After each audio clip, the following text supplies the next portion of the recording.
جمال، انت كويس؟ لسه بدري على اجابه السؤال ده يا اشرف. معلش، مع ان اللي حصل ده اكبر غلط. ما كانش ينفع تهرب يا جمال، احنا كده بنضيع اقوى فرصه لينا. انا عايز اعرف دلوقتي، في حد غيرك انت وبوبو كان عارف الاتفاق اللي بينكم؟ لا مفيش، بس ده بني ادم غبي وكان هيودينا في داهيه بثقته الزياده دي. وبعدين انا ما كنتش فاهم انها قصه هروب يعني. مش مهم دلوقتي. ابويا عمل ايه يا اشرف؟ ابوك كلمني النهارده الصبح بعد اللي قراه في الجرايد. بيني وبينك حالته مش عجباني وعمال يسال اسئله كتير. عايز يفهم، بس مش هو لوحده اللي عايز يفهم، انا كمان عايز افهم. معلش، هتفهموا كل حاجه، بس كل حاجه بوقتها. وقتها؟ يعني إيه وقتها؟ انا ذاكرت ملف قضيتك كويس وفجاه لقيت نفسي ولا عارف انا جاي منين ولا رايح فين. وساعدتك على الهرب. بعتني لبوبو ده وانا زي الحمار ولا فاهم حاجه. يعني واحد زي بوبو ده عارف عنك حاجات انا ما اعرفهاش. يا اشرف اسمع. مفيش يا اشرف اسمع. يا جمال لازم تقول لي. يا اخي انا معاك مش عليك. الحكايه بدات من كذا سنه.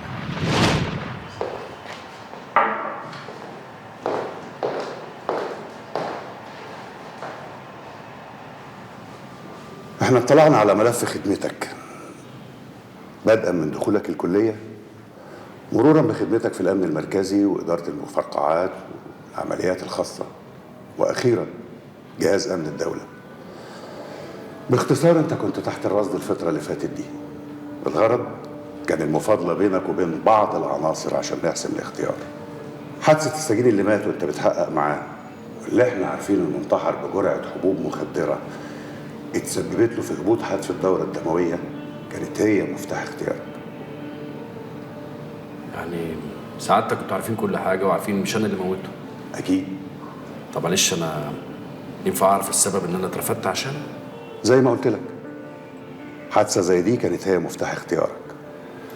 كون انك تتحمل التشهير بسمعتك كظابط وتتحمل فصلك من الخدمة من غير ما تفشي اي اسرار تخص شغلك، اثبتت لنا انك الانسب بالنسبة لنا، لانه توافر فيك اهم عنصرين: التحمل والكتمان. ولو ما كنتش اتحملت واتكلمت؟ كنا رجعناك شغلك تاني ودورنا على اي حد غيرك.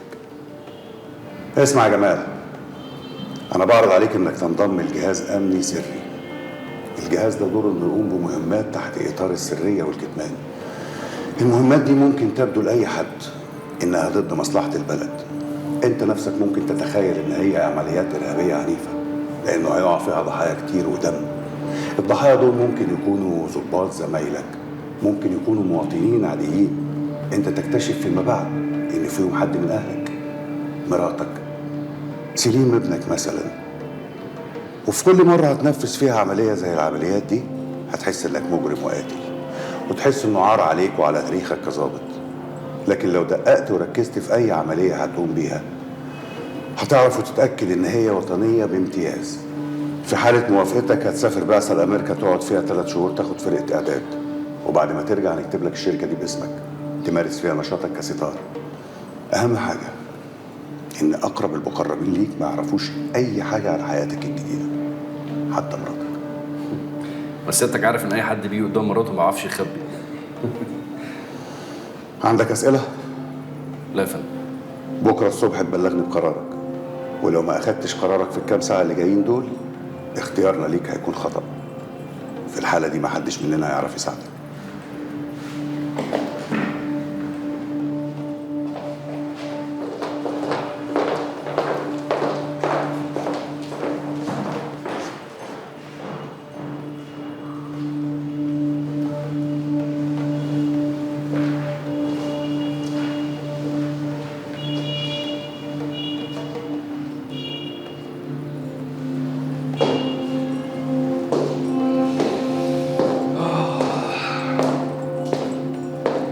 على فكرة، رغم اختلافك مع مراتك وانكم شبه منفصلين، لكن كان ظريف قوي اللي انت قلته. الواحد فينا والراجل منا بيجي لغاية الحكومة ويعترف. بس معلش يعني، هو اللي كان بيتقال ده بجد؟ انت شايف ايه؟ لا انا مش شايف حاجه خالص. بجد. وانا كنت عارف انك مش هتسأل اي سؤال، زي ما انا متأكد انك هتوافق. علي الميري زميلك وصاحبك، سبقك وانضم للجهاز وهو اللي رشحك، وانا شايف ان الترشيح ده في محله. انا اللواء منصور ابو العزم، قيادتك المباشره.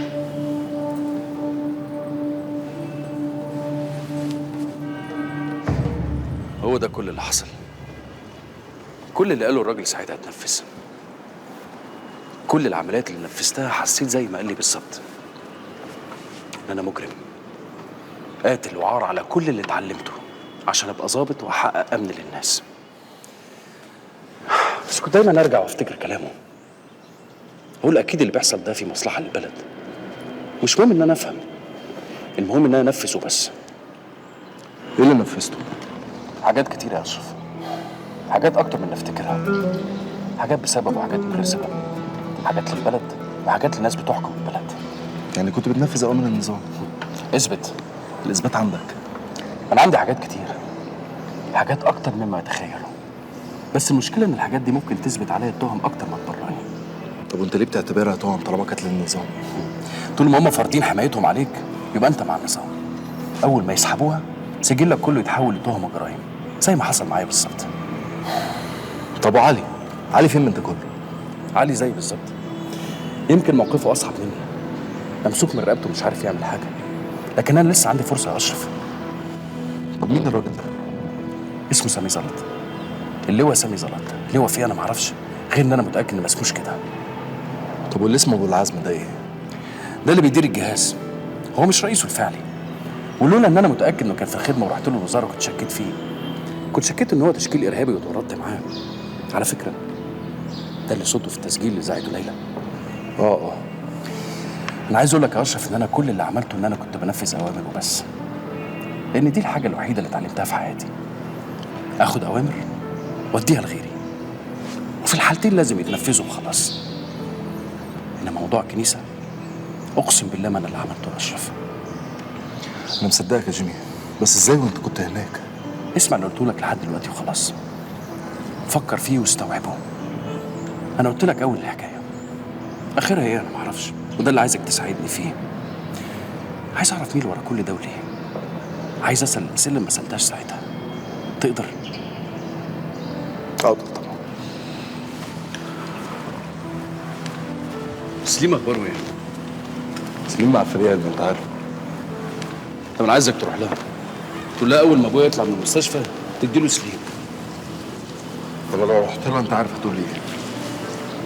عارف، عشان كده انا هاجي معاك. ايه؟ عطشان، ابوس ايدك عطشان، اشوف الكبير، اشوف الكبير. كبير هو الله اكبر كده. اشوفه عشان ابوس جزمته عشان يرحمني. يا كبير!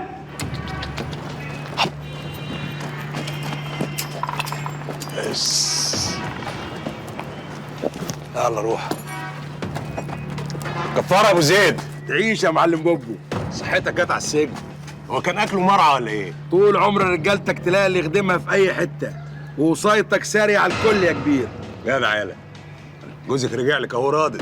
يخس ولا يخستع هرجعه هناك تاني، انت حر. ما تحرمش منك يا كبير. قدح العجل يا معلم. استنى ما نشوف العجل اللي جوه.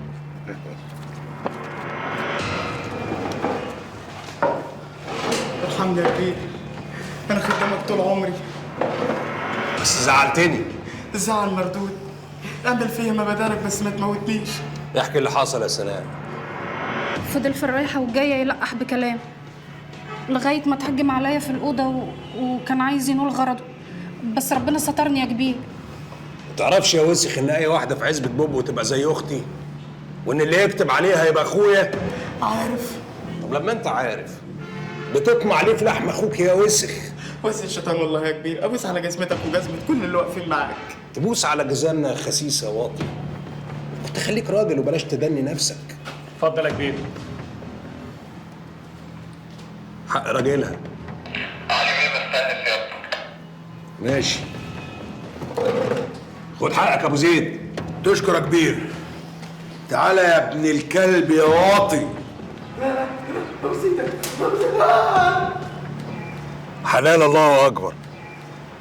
خطوه عزيزه يا علي بيه. يا دي النور يا دي النور. عامل ايه يا بوب؟ انا تمام زي الفل. ايه ده نجاة؟ شيء ايه؟ غدا بسرعه يلا. حاضر. ملوش لازمه يا بابا. عليا الطلاق ما ينفع، ده احنا ذابحين عجل ونذبح التاني لاجل مجيتك. اتفضل يا علي بيه، اتفضل استريح.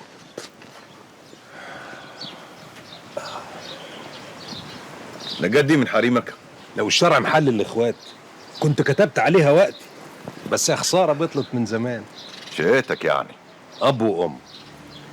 المكان هنا بيفكرني ببلدنا، نفس الخضره وريحه الهواء. انا اتولدت هنا يا علي بيه. الارض اللي سعادتك شايفها دي اشتغلت فيها اجري بلقمتي، كتف في كتف ابويا واخويا الله يرحمهم. كل شبر منها شاف دم وعرق وحكايات. لما ربنا فتحها عليا قلت مش هشتري غيرها، واديني كبرتها ووسعت فيها، وربنا بقى يبارك لي فيها. ما تجيش في يوم تبيعها. محدش بيبيع اهله يا علي بيه.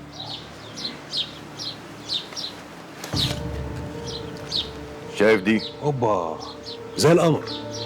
عايزين نظبطها. خساره في التظبيط. نفذ اللي اقول لك عليه. انت تؤمر يا علي بيه.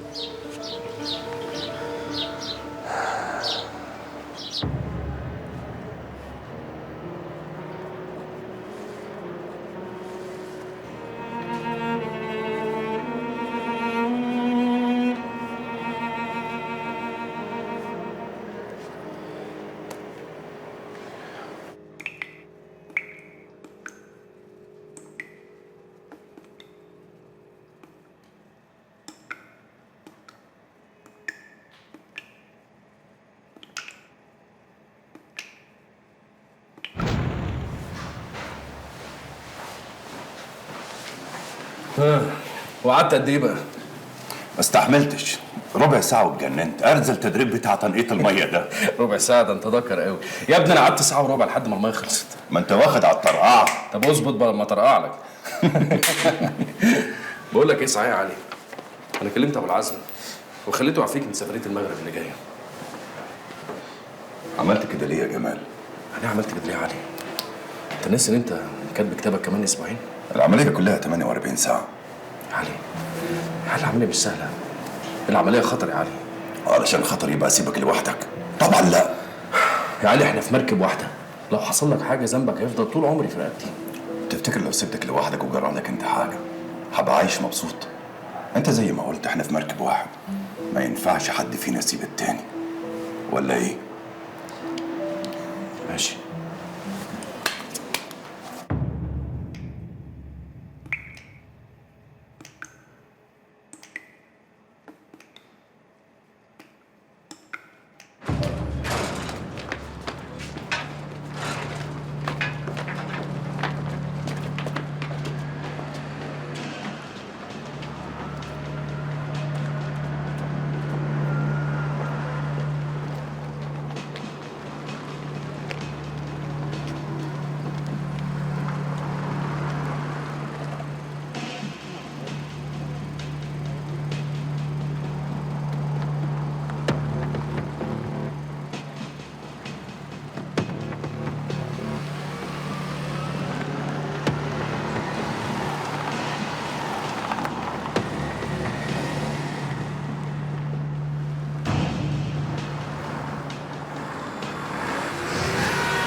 صباح الفل يا معلم، ده اللي اتفقنا عليه.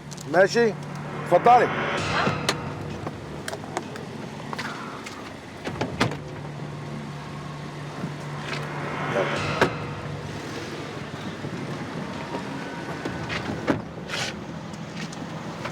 الحمد لله على السلامه يا عروسه. استلم الامانه يا كبير. شو جزال، انت اوكي؟ تمام. تشكرات على ايه؟ انت من طرف الباشا الكبير.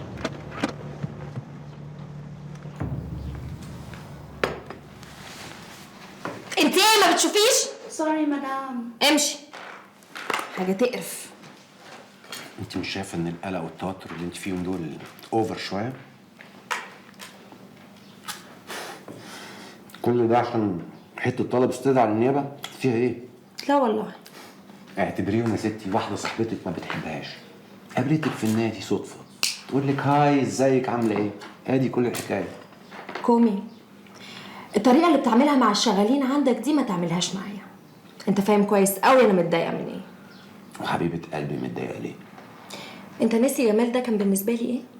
طليقي، ومن 2 فاتوا، يعني ملهاش اي لازمه ان هم يطلبوني الا بقى اذا كانت سيرتي جت في التحقيقات.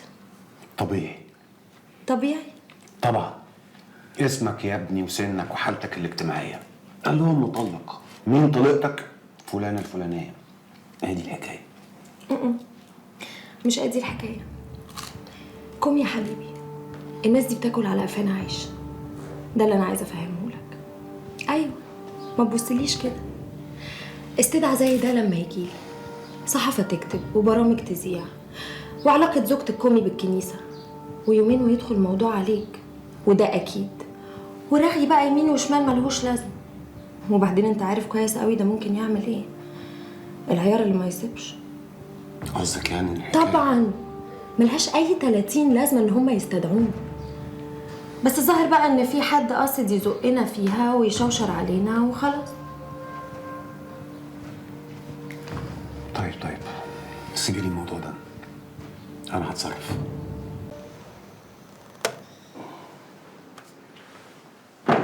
خد دوق ده وقول لي هتعرفه ولا لا. ما تشمش سف على طول. يا ساتر، ده ايه ده؟ بردقوش. افتكرته. ابويا الله يرحمه كان بيغليه ويشربه لما يكون عنده برد. البرد والكبد والقولون وحاجات تانية كتير. كانوا زمان فاكرينه بيطرد الحزن. كانش حد غلب. كان زمانه دلوقتي اغلب من البودره. صح.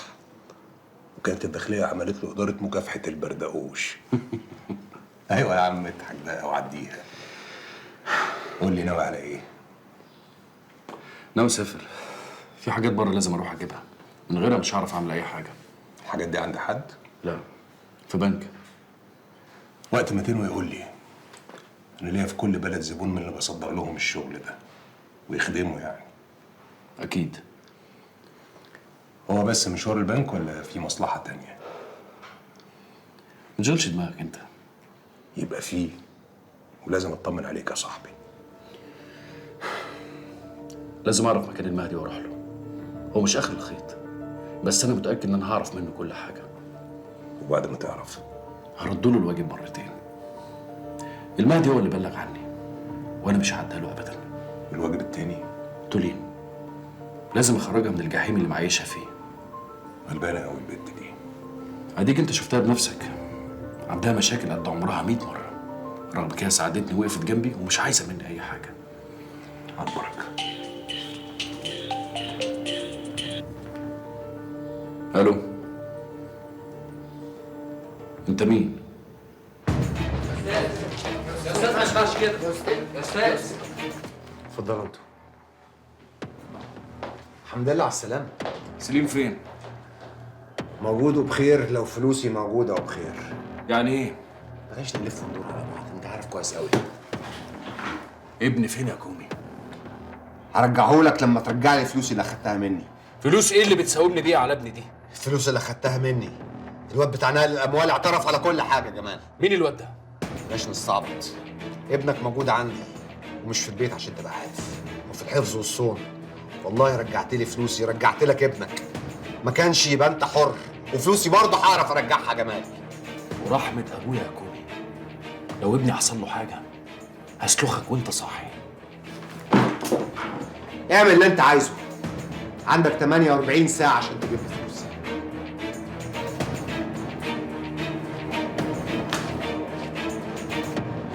عمو صابر. ست الكل، جرات بكره كلها اهي. شكرا. العفو يا استاذه.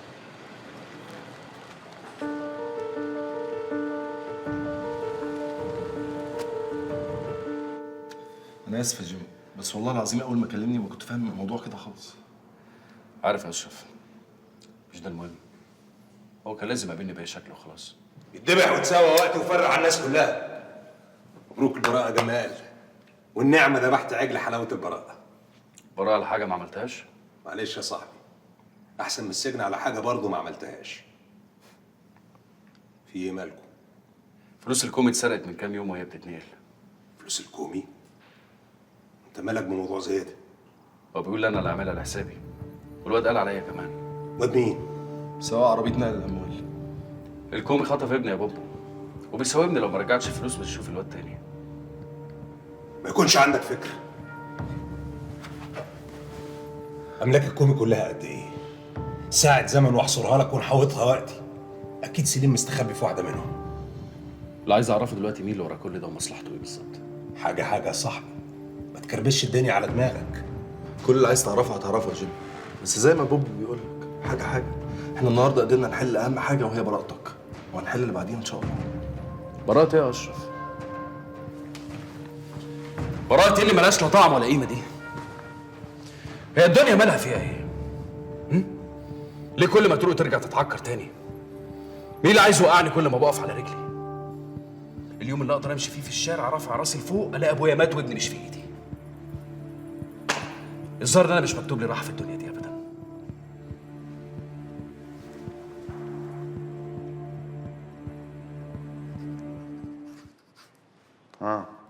في حاجة تانية؟ تمام يا فندم، اسف لازعاج معاليك. كرافتتك دي منين؟ من بلد دلول يا فندم. وانا بجيبها منين؟ اظن من نفس الماركه. عناك سعادتك، شرف لينا نقلدها يا فندم. بس مش شرف ليا يا اخويا، ده ما يتكررش تاني، مفهوم؟ مفهوم يا فندم. على سعادتك. ولع. حاضر.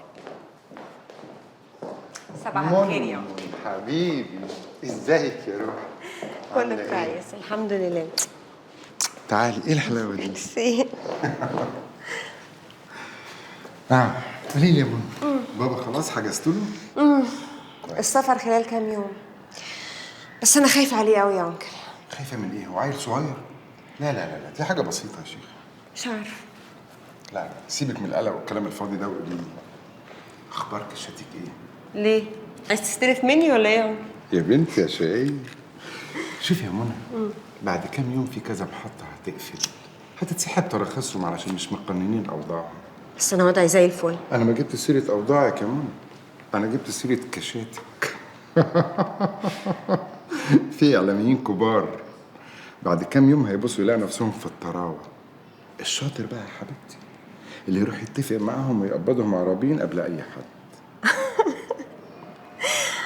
فهمتك يا انكل، بس انا خايفه اتحرك دلوقتي يعرفوا ان هم هيسحبوا التراخيص بتاعت المحطات دي ويلحقوا يظبطوا اوضاعهم. طب ما هم فعلا مظبطين وضعهم. بس احنا اللي مش شايفين كده. ماشي يا انكل. انا كنت عايزك في ايه يا منى؟ ليلى المحجوب مال ترجع، بس انا هحتاجها في ايه دلوقتي يعني بعد؟ من غير مناقشه. ترجع وبشرطها، واللي هي عايزه تقوله كمان. ماشي ترجع وتقول، بس انا ساعتها بقى بصي يا منى، طول ما ليلى المحجوب تحت عينينا واحنا اللي متحكمين في صوتها، ده هيبقى افضل لنا. فهمتك يا انكل. شاطر يا حبيبتي.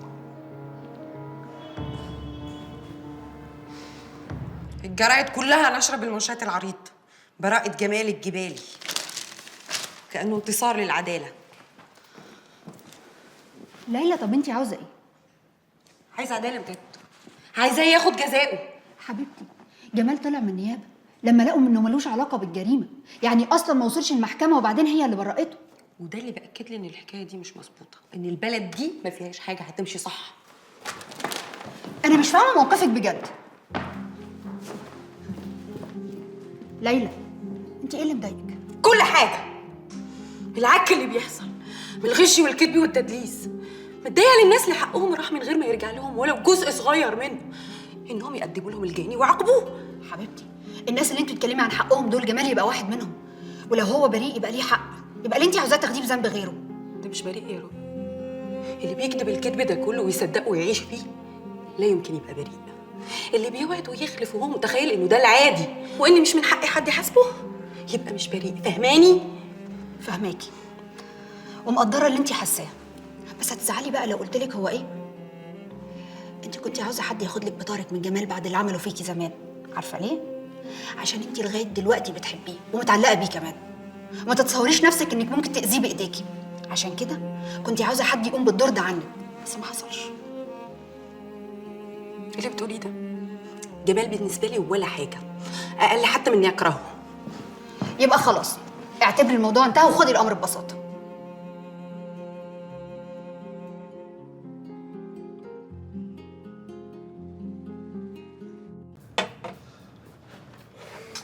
ميرسي يا ناجي. تحت امرك يا استاذ. شكلك معروف قوي هنا. هنا بس؟ يا بنتي انا صايع قديم، انا مفيش مكان فيك يا زمالك الا لما روحته مليون مره. يا بنتي انا كنت بقابل الزباين بتاعتي هنا. ودلوقتي؟ لا دلوقتي خلاص، هما مكانين بكتير اللي بروحهم. تعرف بقى انا ما باجيش الاماكن دي كتير، بحس ان انا مش على طبيعتي فيها وبستغرب قوي. طب ولسه حاسه انك مش على طبيعتك حتى واحنا مع بعض؟ لا يعني تستغربي لو قلت لك ان انا ما بقتش بخرج مع حد غيرك؟ حتى واحنا مش مع بعض ببقى معاكي برضه. ازاي يعني؟ يعني طول الوقت انت اللي في بالي، مفيش حاجه تانية في دماغي. ربع، هو انت مرتبطه بجد ولا لا؟ طب ولو قلت لك ان ده انسب وقت ان احنا نقرب فيه لبعض ما تستغربيش؟ في اوقات صعبه بتعدي على الواحد بيبقى محتاج فيه البني ادم اللي بيحبه بجد عشان يعدي معاه الصعب ده. اشرف بص، انت الشخص الوحيد اللي انا ارتحت له بعد رضا اخويا، وبتكلم معاه وبحكي له كل مشاكلي، بس انا اكيد مش الشخص اللي يناسب لك. وكمان عارفه ان انت بتقولي كده بس عشان تخفف عني. مفيش حد بيقرب من حد شفقه ورحمه خالص. انا محتاج لك ومحتاج لك اكتر ما انت متخيله كمان. يا ربما في اوقات بنلاقي حياتنا دخلها بني ادم من غير اي ترتيب. البني ادم ده بيعمل حاجتين، بيخلينا نفكر ازاي كنا عايشين من قبله، ويخلينا نعرف ان مستحيل نعيش بعديه. لازم يبقى معانا، وانت الانسانه دي يا ربى.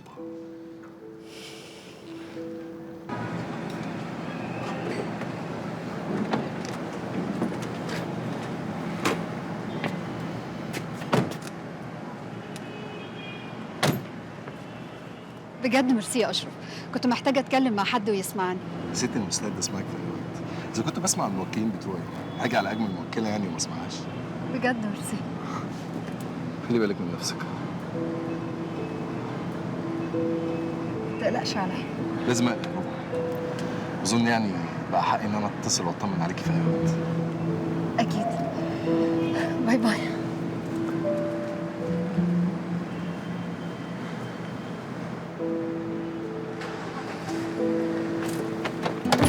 ايه ده؟ انت مين يا صبراني؟ ايه ده؟ انتوا مين؟ لحظة. ايه ده؟ على السلامة يا متر. بوبو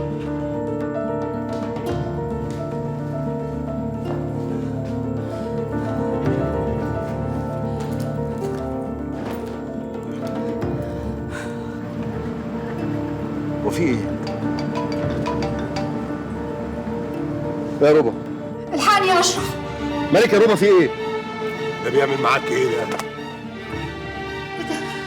في ايه؟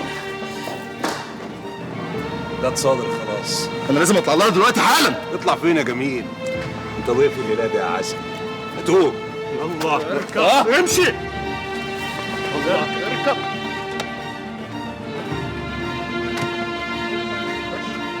اركب.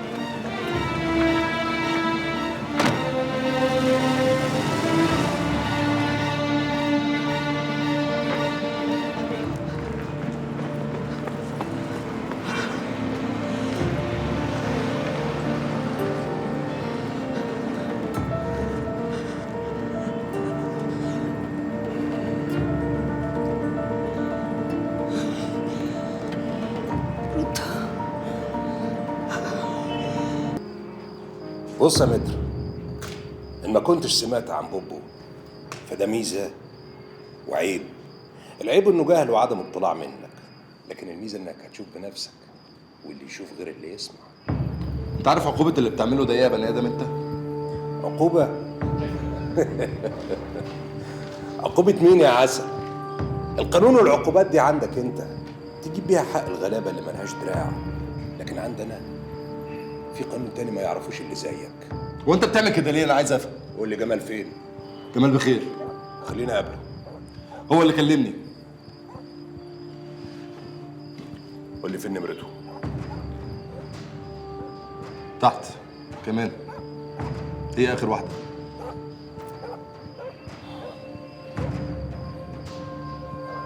مقفول. طب وانا اعمل لك ايه؟ قول لي جمال فين؟ يا عم ما اعرفش بقول لك. تبقى انت اللي مولس عليه. انت مجنون؟ انا اخون جمال ازاي؟ اللي حصل عند نائب ده حصل ازاي؟ يا عم ما اعرفش. شوف يا متر، انا سبق وقلت لك هطلع جمال واحطك مكانه، وادي جمال خرج وانا ما اعرفش فين اراضيه. يبقى سعادتك هتأنسني لحين ما جمال يظهر. اتفقنا؟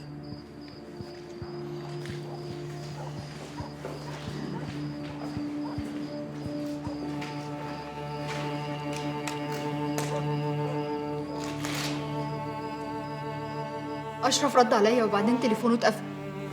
انا متاكده ان هم عملوا فيه حاجه.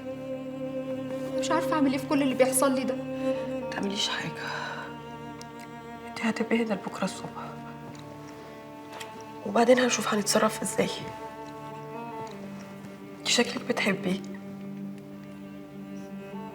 مش عارفه، بس انا قلقانه قوي عليه. ليلى، انا اسفه حبيبتي، انا اسفه، انا ما خدتش بالي، انا دخلت وقعدت اتكلم عن نفسي. مالك؟ فيكي ايه؟ جمال كان هنا، انا شفته. تصوري بعد كل اللي حصل جاي يكتب عليا تاني؟ قلتي له ايه؟ طردته طبعا. متاكده انك طردتيه؟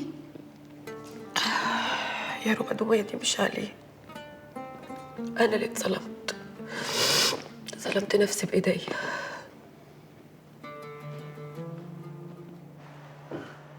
وايه اللي مفرحك؟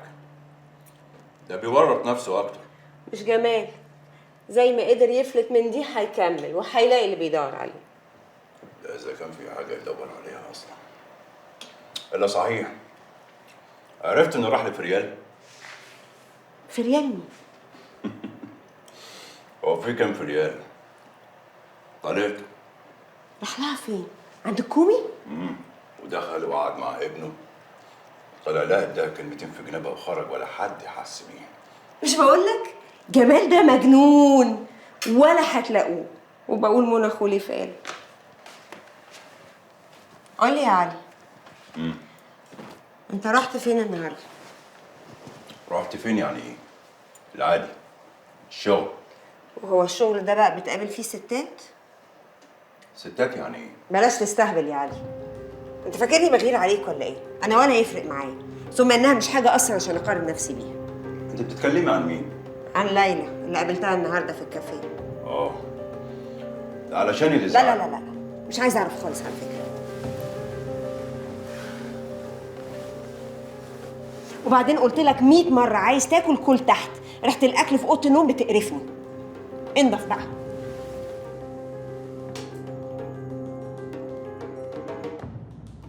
جرى يا شوقي، يعني ايه ما لقيتوش حاجه؟ امال الحاجه راحت فين؟ سيادتك ده كان متوقع يا فندم، خصوصا بعد ما حست بقلق جوه الشركه عندها. ماشي، حست بقلق وقلبتوا الدنيا ودورتوا. الحاجه راحت فين؟ يا فندم اكيد هتظهر. هو يعني هتتخلص منها؟ عايز اجوبه مش عايز اسئله. تمام سعادتك، انا هضيق حلقه البحث حواليها واكيد هنوصل للي معاها. البت ديت من ساعه اللي حصل لها هتركز اكتر من الاول وهتحرص. طبعا هي مرتبكه دلوقتي شويه، لكن هتتخلص من الحاجات اللي معاها. بقول لك ايه، ما تدوروا ورا البت المذيعه صاحبتها. يا فندم ليلى محبوب تعتبر دلوقتي هي الصديقه المقربه ليها. انا عرفت ده من خلال تقارير متابعه امن الدوله ليها. تعتبر يا فندم هي الوحيده دلوقتي اللي بتستقبلها، وساعات بيخرجوا مع بعض او بيتقابلوا في اماكن عامه. من امتى بيحصل الكلام ده؟ هم اصحاب من زمان يا فندم، بس بعد اللي حصل لاخوها رضا زاد ارتباطهم ببعض. رضا، الحكايه اللي بتتحركها بقى هي رضا، فاهمه ان هي هتقدر ترجعه او تاخد بطاره. غلبانه، عامله زي الفراشه اللي بتحوم حوالين النار، كل ما هتقرب منها هتاكلها.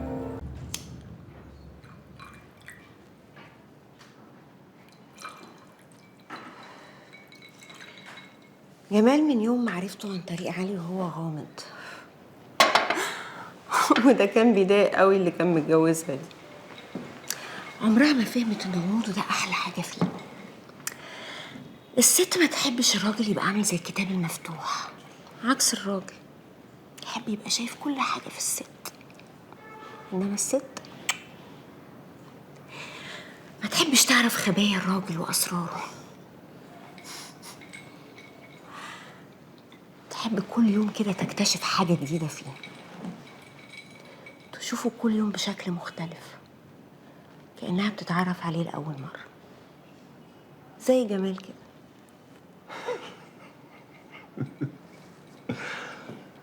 ما حدش قالك انك عايزه تتعالجي؟ لا بس قالوا لي انك ما بتفهمش. طب ما ده حلو، ده حلو قوي عشان تشوفيني مختلف كل شويه. بس انا عارفك بتزهقي بسرعه. لا يا حبيبي، انا عارفه كده عنك من زمان. طب خدي. مش عايزه. والله مالك فيكي ايه؟ هتعمل ايه لجمال يا اشرف؟ جمال مين؟ الغامض ولا المكشوف؟ والله انا غلطانه، انا جايه اتكلم مع واحد حيوان زيك. تعالي بس تعالي، اقعدي بس. مالك فيكي ايه؟ جمال هيبقى زي الفل، انا ماسك قضيته. وبعدين ما تمثليش، مفيش حد فيكم كلكم قلبه على جمال قدي. مالك بجد فيكي ايه؟ كل مره باجيلك هنا ببقى فاكره اني جايه لواحد بني ادم هيفهم. بتلاقي حمار مش كده؟ وانا مش عايز ابين لك ان انا فاهم كل حاجه، لا تقلقي. فاهم ايه بقى ان شاء الله؟ فاهم انك بتحبي جمال، وعلي ده بالنسبه لك زي الجزمه والشنطه والعربيه، الحاجات اللي بتجيبيها وتزهقي منها بسرعه. انت بتقارن جمال بعلي؟ خالص، انا بقول لك اللي جواكي. انا ماشيه. ماشيه فين بس؟ استنى، ما صدقت ان انت جيتي. وبعدين خلاص يا ستي، مش هقارن جمال بعلي. امشي يا علي، امشي. علي وحش، علي كخ. خلاص بقى، في ايه؟ اوعى يا بنت خلاص، في ايه بقول لك؟ اوعى بقى يا بنت خلاص. لا اوعى. انا لو اعرف الحكايه كده كنت خلصت وقتي ورجعتها بلدها. ملحوقه يا بابا. بس ايه اللي يوقع جمال باشا وقع زي كده؟ مش مقامه. الحكايه دي فيها عين ومتزقه. يعني ايه؟ يعني حد قايل عليهم وقعوا فيها، ما تجيش الا كده. هيبان. اهم حاجه زي ما فهمتك، البيت تخرج باسرع وقت. لحد ما ده يحصل تخفيها عن عيون الجن. نلبسها طاقية لخفة. ولو اني يعني كنت اتربطت من لساني معاها. في ايه؟ طلبت تطل على جمال باشا وانا قلت لها انه امان يعني. امان؟ امان ايه يا بابا؟ هو انا جايب لك خواجايه وبقول لك تفسحها؟ البنت دي لو تشم خبر انها لسه في مصر هتتنفخ وانت قبل منها. تتنفخ؟ صلى على النبي علي بيه. اعتبرها في حجر امها خلاص. البنت دي حكايتها مشبكه، 100 عين بتدور عليها. ابو العزم من ناحيه وجوزها من ناحيه، وانا مدي جمال كلمه وموصيني انت اللي تخلص. امان يا باشا، سافرت خلاص. ماشي، اول ما تجهز قول لي. ماشي بالاذن. اسمع، مش هنتقابل تاني ها؟ تليفونات بس بالطريقه اللي انت عارفها. تمام يا علي بيه.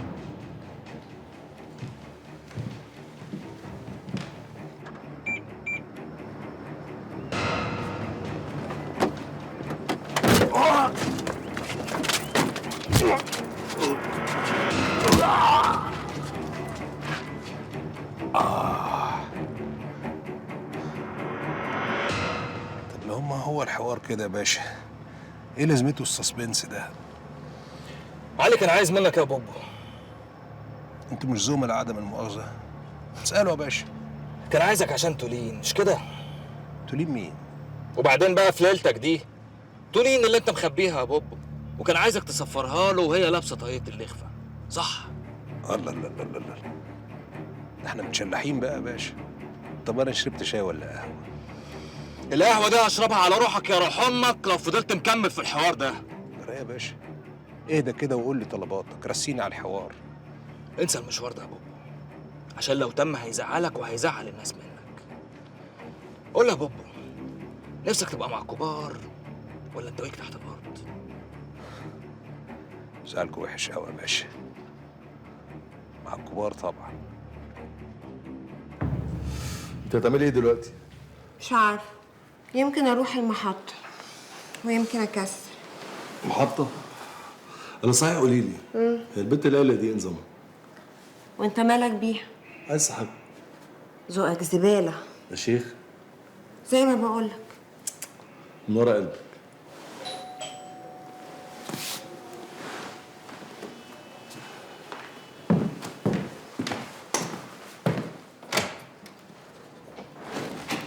ربع؟ انا اسفه يا اشرف، لان انا جايلك في وقت زي ده ومن غير ميعاد. لا لا خالص خالص. طب اتفضلي. واضح انك مشغول. لا خالص، دي زبونة عندي في المكتب، في مشكلة كده. في حاجة انت؟ لا لا خالص، بعدين هبقى اجيلك في وقت تاني. عن اذنك. ربع ربع. مش بقولك ذوقك زبالة؟ اوعى.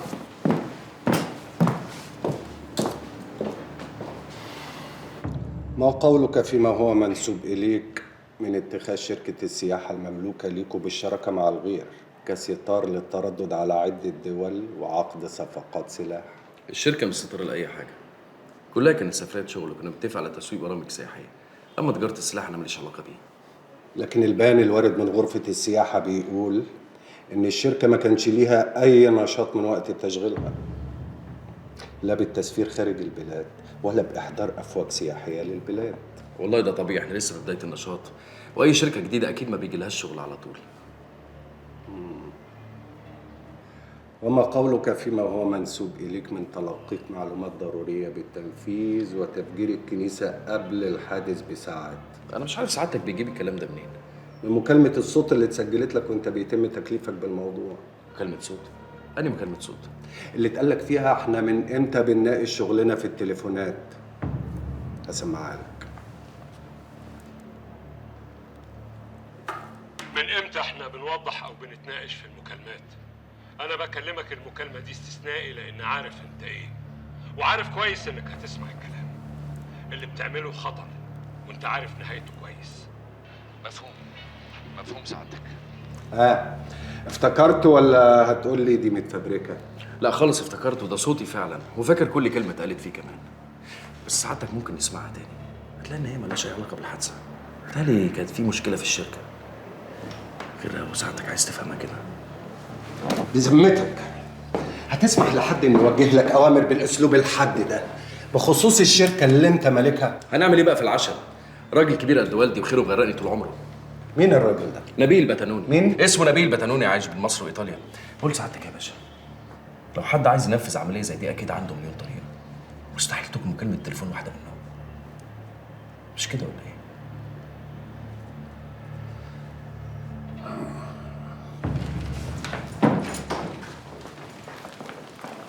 انا كده بتحصر يا اشرف وبتفرج على نفسي. ايه ده يا جمال؟ اهدى ايه؟ ايه مكالمه الصوت دي كمان؟ وسألك عنها؟ سألني عنها؟ هو انت تعرف وما قلتليش؟ انا ما رضيتش اضايق يا جمال، وبعدين مش حقه يتكلم فيها اصلا. مسربه. ايوه جت منين؟ اتذاعت امبارح في برنامج. ليلى برضه ها؟ وفي غيرها. انا كل ما عديت طولت هنا كل ما يحكموا قبضتهم عليا. تفكر في ايه؟ اديني تليفونك. الرقم ده بتاع واحد اسمه جبريل، احفظ اسمه كويس، مش هسجله لك. كلمه وطمنه عليا وقول له لازم اشوفه هنا الزياره الجايه. ايوه يعني ده هيعمل لك ايه؟ هيعمل كتير قوي. اهمت بقى يا واد، بلاش خايله كداب، اقعد مكانك. طب اطلع العب بره شويه. تلعب ايه؟ لعبت عليك نفسك. انت عايز امك تقطعني يا واد ولا ايه؟ تعالى هنا. رايح فين؟ اقعد هنا، مالكش دعوه بالباب خالص، اقعد هنا. اشوف مين؟ جمال؟ سليم ابني فين؟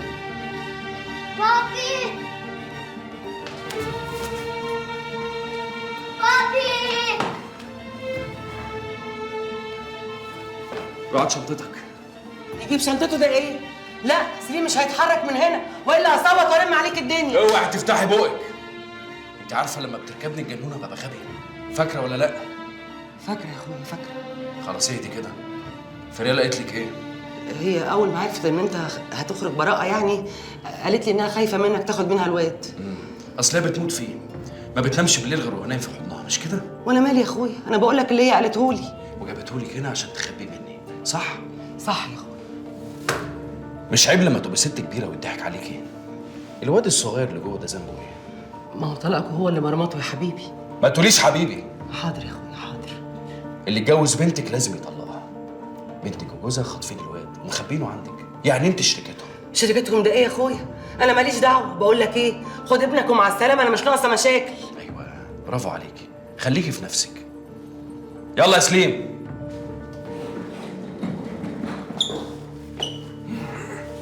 سلم بقى على ستك عشان مش هتشوفها تاني.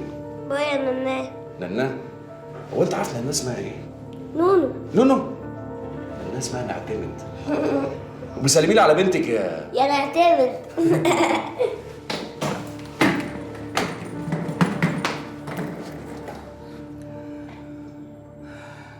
يا باشا ما ينفعش، ما يبقاش الراجل نايم في بيتي وانا بضربه في ظهره. بصراحة معاك حق. أنا رأيي تروح تقول له إن أنت اللي سرقت فلوس الكومي، ولا بسببك برضه خطفوا ابنه. ساعتها هيحترمك قوي وهتكبر في نظره. سعادتك بتتريق بدل ما تشوف لي حل اللي أنا فيه.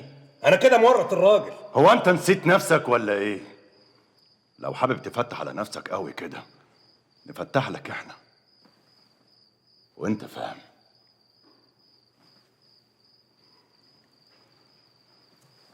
سليمو. ايوه بقى.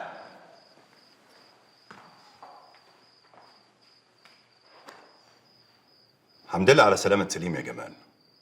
الله يسلمك علي. انا هاخد سليم يريح في الاوضه. ليه ما قلتليش اللي حصل يا جمال؟ ما انا في حاجات كتير ما قلتلكش. اشمعنى دي يعني اللي فرقت معاك؟ لدرجة إن واحد زي بوبو تعرفه وأنا لأ. ده أنت حتى ما قلتليش إنك قاعد عنده. ومستغرب ليه إني قاعد عنده؟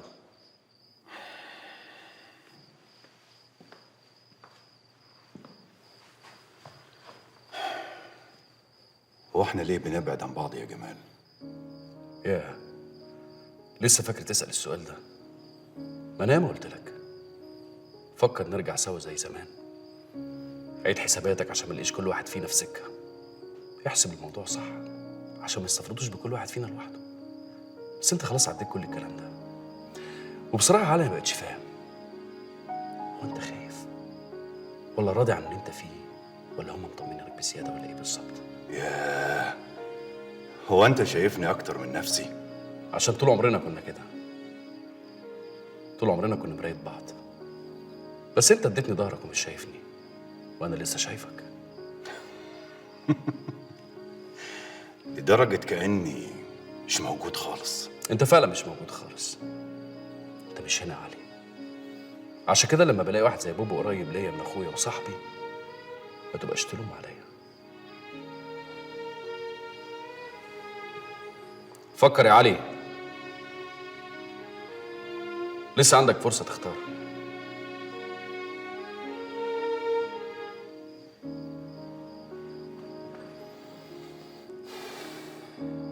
خدوا يعني ايه؟ وانت كنت فين يا ماما؟ استغفر الله العظيم، عمري في حياتي ما اعتمدت عليكي في حاجه وعملتيها، منك لله يا شيخ.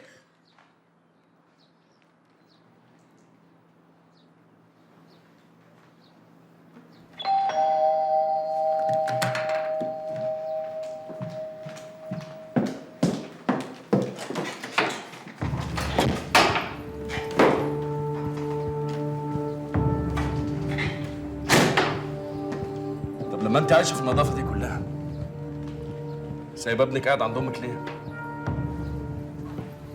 جرى فريال، هو انت متخيله ان انا ما كنتش عارف اوصل لابني ولا اجيبه يعني؟ عايز ايه يا جمال؟ والله انا ما كنتش عايز حاجه غير ابني، بس بعد اللي عملتيه انت وجوزك كان عايز منكم حاجات كتير قوي. انت اللي بدأت واذيت الكومي، والكومي ناوي على الشر. ايه؟ ما كنتش عايزني اخد ابني وابعده عنكم؟ ابنك مش محتاج غير انه يبعد عنك انت وبس. عارفه ليه؟ عشان ما يكبرش شارب الشر اللي جواكي. وانت ايه؟ ملاك؟ الشر اللي انت بتتكلم عليه يا حبيبي ده انا اتعلمته على ايدك انت. لما كنت بقعد اقول لك الناس كلها بتكبر يا جمال واحنا واقفين محلك سر، اتحرك يا حبيبي وانت تقول لي لا. احنا حياتنا كده وعيشتنا كده واحنا كويسين قوي كده. بذمتك احنا كنا كويسين؟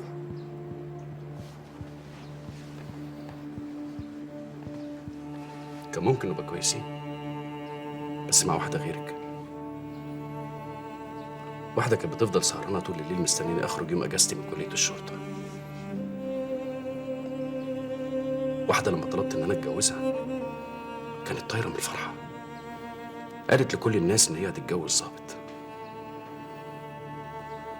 واحدة لما ركبت معايا أول عربية اشتريتها كانت شايفاها أحلى عربية، ويوم ما قلت لها اكتبها باسمك خافت. واحدة يوم ما اتضربت بالنار في عملية اتحايلت عليهم في المستشفى عشان تتبرع لي بدمها، وفضلت سهرانة جنبي أسبوع بحاله. الناس كلها كانت بتحسدني عليها لحد ما بدأت تطمع وتبص وتطلب. نسيت كل اللي حلمنا بيه وبصت بس للي هي عايزاه. عرفت إن إحنا ممكن كنا نبقى كويسين. حتى لما طلبت الطلاق وافقتك، بس بشرط سليم يفضل معايا، عشان كنت بحاول برضه نفضل كويسين.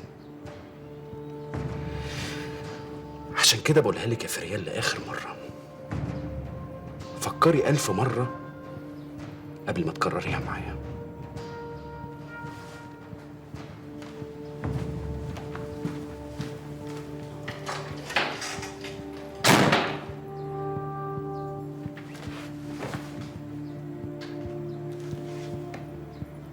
يعني كده صرفت النظر عن السفرية يا زميلي؟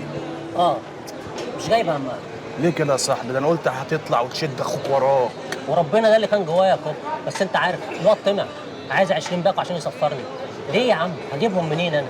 طب وناوي تعمل ايه؟ خليني في البلد وهمشيها. هجيب لي توك توك ب 15 وانزل عليه اي حد يشتغل عليه. توك توك؟ توك توك ايه يا عم؟ رزق ويجيب رزق وهتمشي يا كوب، هتفرج وربنا وتبقى زي الفل. السلام عليكم.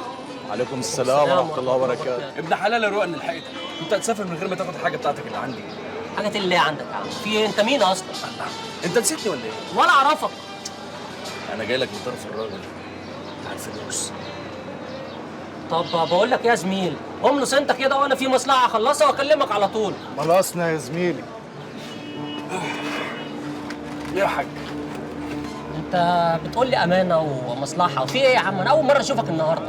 انا جاي لك من طرف زميلك بتاع الامن اللي اتضرب من يومين وانت خدت الابره في الاخر قعدت. خبرة ايه يا عم؟ انت جاي تهرتل في الكلام ولا ايه؟ مراته خدت تعويض من الشركة، وبعدين لو بعتك بقى عشان تحكي في المحكي انا ما بياكلش معايا الكلام ده. طب بقول لك ايه؟ قول لي مين اللي مشغلك وانا اطلعك منها خالص. يا عم مين اللي مشغلني؟ انت هتلبسني قضية ولا ايه؟ مين يا فاروق؟ يا عم وربنا ما حد مشغلني. بقول لك ايه؟ صاحب الفلوس نفسه انا قعدت معاه وقلت له انا ما اعرفش حاجة عن الموضوع ده. يعني ما قلتش جمال الجبالي؟ جمال؟ انت تعرف جمال الجبالي ده منين؟ ما انا جمال الجبالي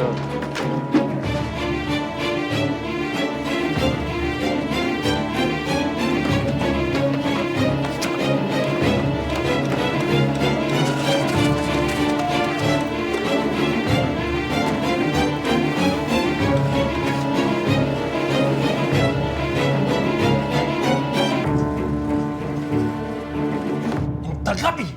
ده لو كان قطعك تقطيع ولا انك تيجي هنا عمرك ليك. يا دي انت كده هتضيعنا. ما قلت لك هربت منه يا استاذ بدير. يعني هو لو كان قاطرني لحد هنا كان هيسيبني اطلع كده عادي يعني. هو عرف سكتك ازاي؟ سمير اللي جابك هنا اهو. يا دي يخرب بيتك، انت المفروض انك سافرت. الراجل بتاع بصبوه الناس قلوبها اتملى غشع يا باشا. بعد ما طلب مني فلوس زود عليها فلوس كتيره تاني. ده عندها يالا. انت فاكر واد ابن امبارح زيك يجي يبتزني انا؟ ما تسماش كده. وبعدين هم 50,000 اللي خدتهم يعني عملوا ايه؟ راحوا يمين وراحوا شمال. وبعدين يا باشا العربيه كانت معكمه قوي. الله، ده انت بتطمع بقى يا روقه. لا ما تسموش ولا طمع ولا اي حاجه. بس يا باشا الموضوع كله انا عايز 10 بواكي تانيين، وبعد كده هقلع خالص، ولو شفت وشي تاني هضربك بالنار. وماليش ديه، واعتبره كلب وراح. ماشي، اخفى دلوقتي لغايه ما اكلمك بنفسي بكره. امان يا باشا. انت لسه واقف؟ قول قول يا واد يخرب بيتك يا اخي، قول. يا استاذ ما ينفعش كده.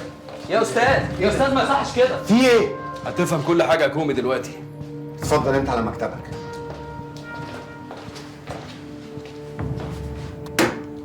اسمع، وبعدين هم 50,000 اللي خدتهم يعني عملوا ايه؟ راحوا يمين وراحوا شمال.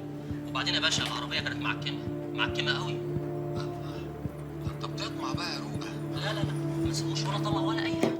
بس يا باشا الموضوع كله انا عايز 10 بواقي تانيين، وبعد كده هطلع خالص، ولو شفت وشي تاني هضربك بالنار. بدير؟ بدير. عرفت فلوسك فين يا كومي؟ انت ايه؟ سمعت عني كلمتين وصدقتهم من غير ما تفهم.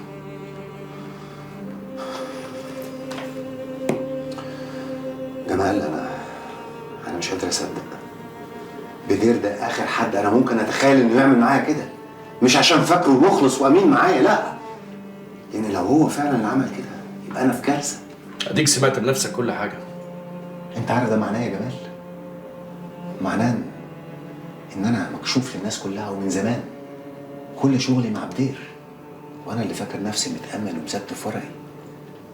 يا ترى اكلني لمين ولا لمين قبل كده ابن الكلب؟ لو كل ده ما كنتش حاسس انه بيلعب بيكي وبلعب مش عليه يا كومي. حط نفسك مكاني يا جمال. انا ما بحطش نفسي مكان حد واسيب مكاني لان هخسر كتير، زي ما حصل معاك كده مع ناس ضحكوا عليك. انا مش عارف اقول لك ايه. انا اسف. ما تقولش حاجه، بس المحامي بتاعك ده انا هعرف اتصرف معاه. سيبهولي ارجوك. هقرره واعرف لك كل الحقيقه واعرف لك مين وراها وهبلغك. ماشي يا كومي. يا عم جمال، يا عم جمال ابوس ايدك، انا عملت كل اللي انت قلت لي عليه بالحرف الواحد. سيبوني امشي بقى. اخرس يالا. الزباله ده هيجيب لك فلوسك.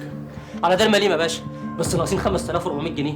والنبي يا باشا انا مش وشي مرمطه ولا وش سجون يا باشا، ابوس ايدك سيبني امشي بقى. بره يا زباله. ربنا يخليك يا باشا، ربنا يخليك يا باشا.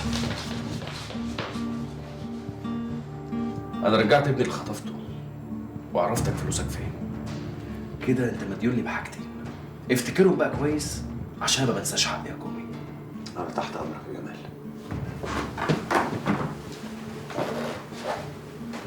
واخر نصيحه هقولها لك بس دي ببلاش، دور في الناس القريبين منك.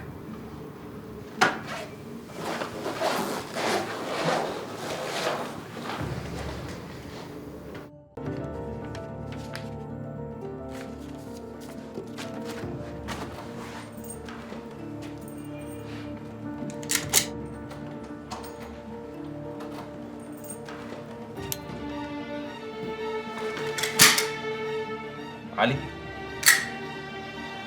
جمال، انت هنا ازاي؟ والله انا المفروض اسالك السؤال ده.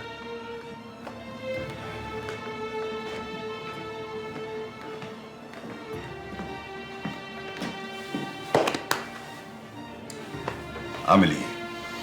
انا تمام. ايه اللي جابك هنا؟ انا باجي هنا من امبارح، مستنيك تظهر. شكلك عايز تقول لي حاجه مهمه. هي البلد فيها حاجه اهم منك دلوقتي. الناس ملهاش سيره غيرك. الداخليه مقلوبه وابو العزم متجنن. ولسه ما يشوف. واخرتها يا جمال؟ والله تسال نفسك السؤال ده. واحنا بنعمل كده ليه؟ واخرتها ايه؟ ما ترد عليا، مش انت دخلت الجهاز ده قبليه؟ اوامر يا جمال. عملنا الاوامر ونفذناها، وانت عارف الاوامر ما بتتناقش.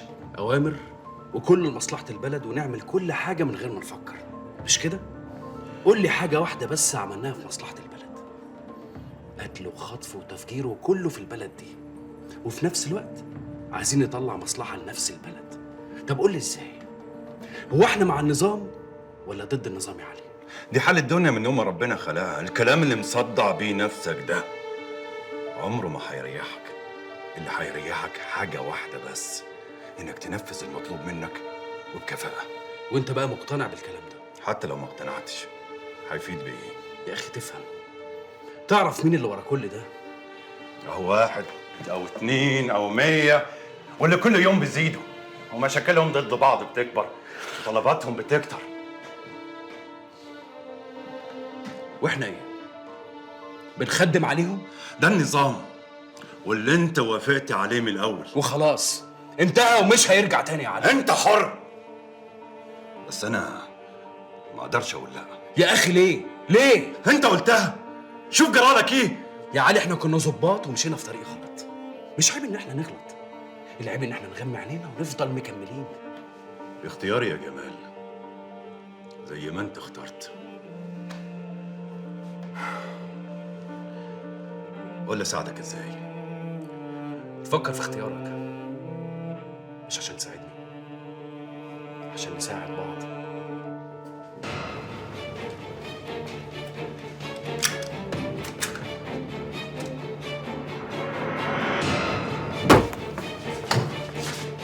علي،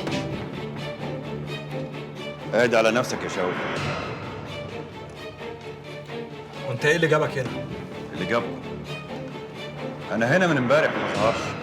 امال اللي هو ابو العزم مكلفني ليه بالمهمه دي؟ ما انت عارف ابو العزم بيشك في صوابع ايده. يلا بينا، المكان قدامك، لو عايز تفتش فتش يا شوقي.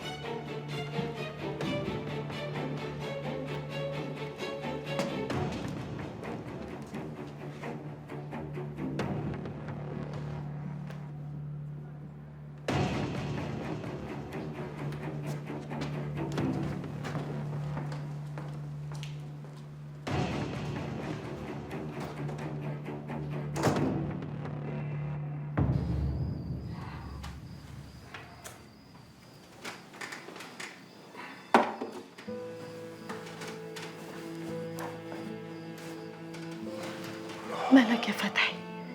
اللي مصحيك لحد دلوقتي يا اخويا؟ تعرفي يا زينات، انت الوحيده في نسوان الثلاثه اللي بتقول لي يا فتحي. ببقى قربت انساه لولاكي. ما انا الاصل يا فتحي. طبعا يا بنت، واللي ملوش خير في اصله ملوش خير في حد. حلو الكلام. طالما انا الاصل يا اخويا، مش الاصل ده محتاج يفرع ويجدر في الارض علشان زينات، قلت مش عايز كلام في الموضوع ده. انا في 100 طاحونه بتدق في دماغي ومش ناقص. لو شفتني خلفت من واحده من نسوان الثلاثه يبقى لك الكلام. يا اخويا ما حبب على قلبي انك تجيب عيال يشيلوا اسمك واخدمهم لك. يوه، قلت لا يعني لا. انا مش هخلف واربي واكبر وتيجي طلقه ببلاش تاخدهم مني. حصل سيد اخويا، مش عايز اشوفه في حد تاني. خلاص يا اخويا خلاص، حقك عليا ده، معلش ما تزعلش. الا بقول لك ايه، هو مين الراجل اللي جالك النهارده ده؟ شكله عزيز عليك قوي. ده واحد معرفه قديمه قوي، حبيبي من زمان، وليه دين كبير في رقبتي. دين كبير قوي.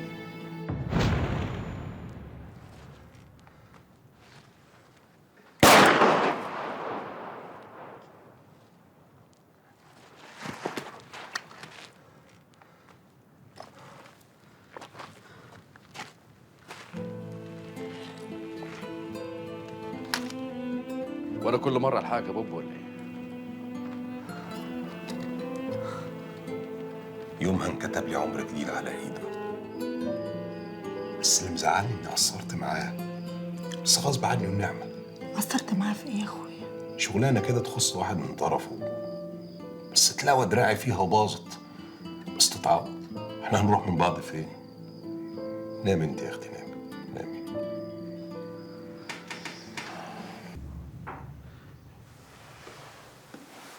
أميرو، يا مريم، يا مريم، أنت رحت فين؟ انت صحيت يا سي علي؟ هي الساعة كام دلوقتي؟ مش لاقي ساعتك. ساعتك وكل حاجتك محطوطه على الترابيزه هناك. هو أنا نمت قد إيه؟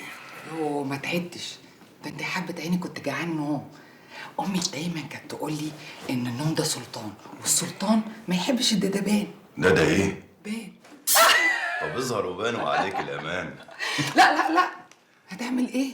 ده انا عامله لك اكله ترم عظمك. وإيه ده كله؟ ده كوارع وممبار ولحمه راس وسلطه وكل حاجه انت بتحبها، ولا ابو اشرف بتاع الجياره ده. طب ما كنت حطيتها على السفرة بره. سفرة ايه يا حبيبي؟ وانا اتعبك برضو، انت تاكل هنا في سريرك. عارفة يا مريم، أنت بتفكريني بعمتي. لما كنا نروح البلد في الأجازة كنت أحس إنها ما بتنامش، بتفضل سهرانة ودايرة تخدمنا واحد واحد. كانت تجيب لي الأكل كده في سريري زيك وتأكلني بإيديها وتقول لي كل يا ابن الغالي. كانت بتحسسني إن أدهم مش شقاوي في زمانه، الجاه والسيطرة. طبعا يا سي علي، هو انت في زيك؟ وانا كنت احلم ان انت تكتب عليا وتسددني كده، ده انا ما كنتش احلم حتى اشيل مداسك. انت تستاهلي يا مريم، تستاهلي تخدميني. يا بقى كل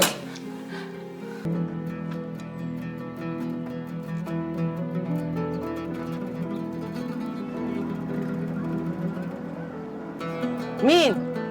ما تخافيش يا امي، انت مين يا ابني؟ انا مأجر الاوضه دي من اسماء وقاعد فيها. مأجرها؟ اهلا وسهلا بيك يا ضنايا. انا خالتك ام منسي، جارتك هنا في البيت. خلي بالك على مهلك. ما تخافش عليا، السطوح ده خد مني رقات. يا اهلا وسهلا بيك.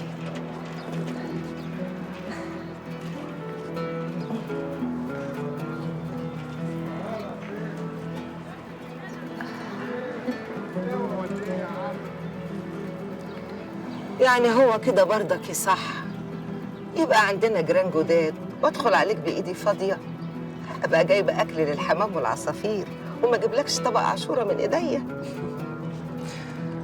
تسلم ايديك يا امي، ما جتش على الاكل يعني.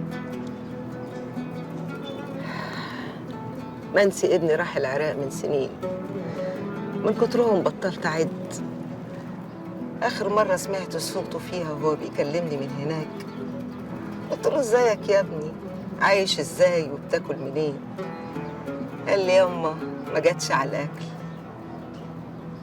نفس كلمتك مش ناسياها، كنت سامعه جواه صريخ زي عيل صغير، زي اللي انا سامعاه جوا منك دلوقتي وانت عمال تكتمه.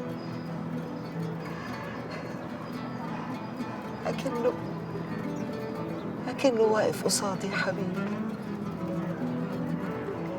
ساعات كتير بيبقوا واقفين قصاد بعض، بس كل واحد فيهم بيروح بعيد عن التاني. طب وانت رحت فين؟ مش عارف، بس اللي متأكد منه إن أنا سبت مكاني من ساعة ما كل حاجة اتلخبطت وراحت في حتة تانية، من ساعة ما الحب والكره سكنوا قلب واحد، ساعة الكذب والصدق بقوا في كلمة واحدة، وأنا عمال بجري ورا مين ولا مين بيجري ورايا، ده اللي أنا معرفوش. بس الحاجة الوحيدة اللي أعرفها إن الوجع هو اللي لسه قاعد مكانه، قاعد جوانا وعمال بيصرخ وبس. هون عليك يا ضنايا، اللي ما قلتليش انت اسمك ايه؟ اسمي الجبالي.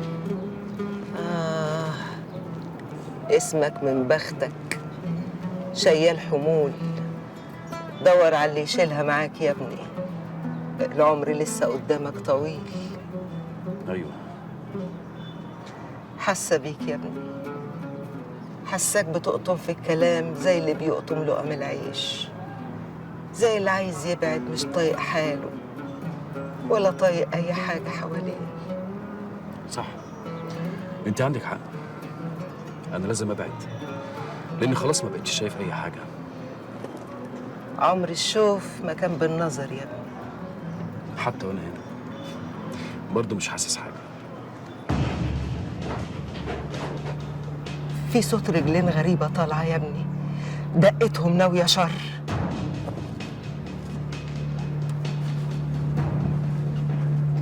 جبالي،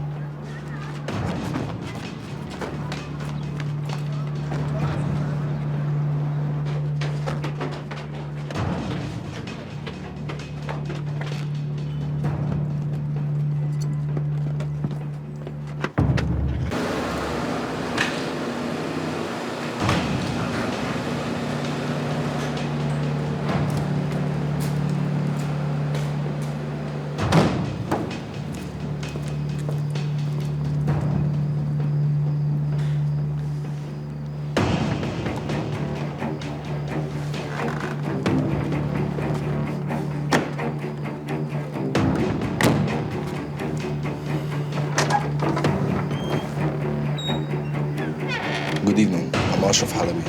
I have an appointment with Ferial. Please come in. Madam waiting for you. Thank you.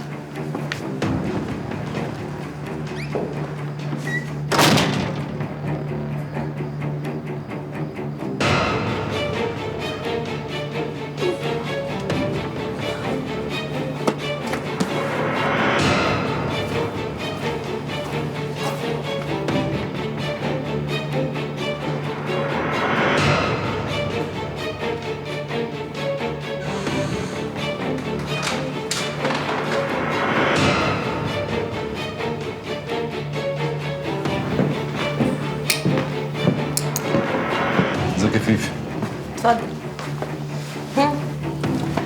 تشرب ايه؟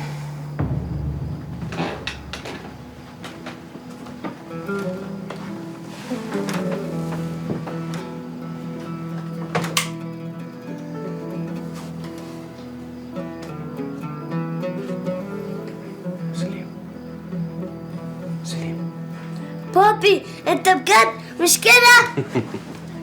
ايوه حبيبي انا معاك اهو. جيت امتى يا بابي؟ خدني معاك ما تسيبنيش هنا بليز. انا مش هسيبك ما تخافش. طمني انت عليك، عامل ايه؟ كويس. انت عارف انا كنت فين؟ جدو قال لي ان انت كنت مسافر بس انا عرفت انت كنت فين. مامي قالت لي ان انت كنت في السجن. بس انت عارف ان بابا مظلوم مش كده؟ انت عارف ان انا كنت راسم لك صوره كبيره قد كده، وطول الوقت كنت بقعد اتكلم معاك اقول سليم ده راجل جدع هيذاكر ويبقى شاطر وينجح، وانا لما هرجع هاخده نسافر ونتفسح في كل حته. امال ليه سايبني هنا؟ خدني معاك. انا مش سايبك، انت اسمك سليم جمال الجبالي. ينفع اسيبك؟ اكيد ما ينفعش. مامي قالت لي ان انت هتسيبني خلاص ومش هترجع لي تاني. ما تسمعش كلامها، انا مش هينفع اسيبك. انا جاي النهارده عشان اقول لك انا مسافر فتره صغيره قد كده، وجده هيخرج من المستشفى ويجي ياخدك وتقعدوا تلعبوا مع بعض لعبه العصابه من تاني، بس اوعى المره دي تسيبه يبوظ الخطه. ماشي؟ ماشي. كلام رجاله. كلام رجاله. قول لي بقى، انت بتحبني قد ايه؟ قد الدنيا دي كلها. يبقى تخلي بالك من نفسك ومن جده. اتفقنا؟ لا. اديني حب.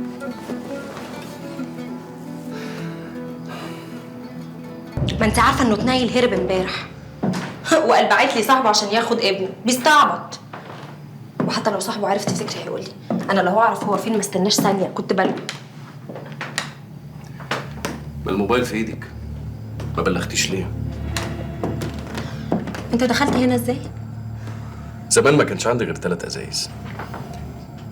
كنت بجيب لك واحده في عيد ميلادك والتانيه في عيد جوازنا، التالتة كنت بديها لسليم عشان يديها لك في عيد الام. النهارده ما شاء الله عندك ولا 30 ازازه، بس مش شايفه انه تمن رخيص شويه عشان تبيع نفسك بيهم؟ ومين قال لك انه تمن رخيص؟ يا حبيبي اللي انت شايفه ده انت ما كنتش تقدر تجيب لي ربع. لا كنت اقدر اعمل اكتر من كده كمان. امال ما عملتش ليه؟ عشان انت ما تستاهليش. كل بني ادم جواه خير وجواه شر، انت شر بس. ميرسي يا بيبي. بيبك. اضحك. انا بس عايزه افهمك حاجه صغيره قوي. كل اللي انت شايفه ده ما يجيش اي حاجه جنب اللي عندي.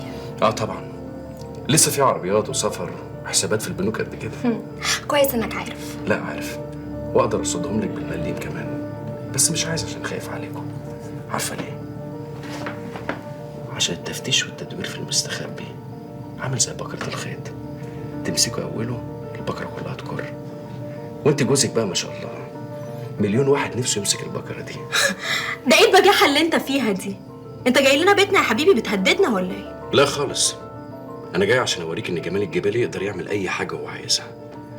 انا لو حطيتك انت وجوزك في دماغي هرجعه شحات وحافي، وانت بقى تلفي بشويه البرفانات دول في الكافيهات عشان ساعتها تعرفي ان مالهمش اي قيمه. صحيح، بطلي تملي دماغ الواد بكلام عني ملوش لازمه، ولما ابويا يطلع من المستشفى تقولي له الحمد لله على السلامه وتسلميه الواد عشان ما يكونش في زياره تانية وساعتها تكون اخر زياره. مش هتلحق يا جمال. عارف ليه؟ عشان هيكون اتقبض عليك يا حبيبي. ولا انت نسيت ان انت ارهابي ومفجر كنيسه؟